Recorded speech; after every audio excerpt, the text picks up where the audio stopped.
C'est dans son sommeil que le petit Samuel a entendu l'appel de Dieu. Mais qui aurait pensé que c'était bien Dieu qui appelait, et un enfant de surcroît? Le vieux prêtre, Élie, n'y a pas songé une seconde. La parole du Seigneur était rare en ces jours-là, et la vision peu répandue. 1 Samuel 3:1 nous est-il dit dans un des versets qui précèdent notre texte. Et lorsque Samuel, réveillé par la voix, s'est précipité chez Élie, celui-ci a dû penser que le gamin avait rêvé, et l'enfant docilement s'est recouché. Puis l'épisode s'est répété. C'est seulement à la troisième fois que le vieillard a entrevu la réalité. Oui, c'était bien Dieu. Alors il a soufflé à Samuel la bonne réponse. Parle, Seigneur, ton serviteur écoute. C'est cette humble disponibilité qui nous est donnée en exemple.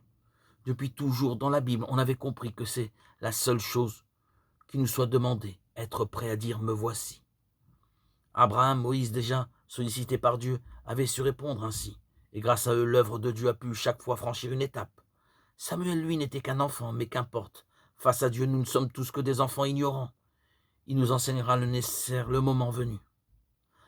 À notre tour, nous lirons dans l'Évangile, selon saint Marc, les disciples appelés par Jésus l'ont suivi sans hésiter. Jésus vit Jacques, fils de Zébédée, et son frère Jean, qui étaient dans la barque et réparaient les filets. Aussitôt, Jésus les appela. Alors laissant dans la barque leur père Zébédée avec ses ouvriers, ils partirent à sa suite. Marc 1, 19, 20. La disponibilité serait-ce tout compte fait la première des vertus. Et c'est simple, pas toujours de tout repos, mais si simple.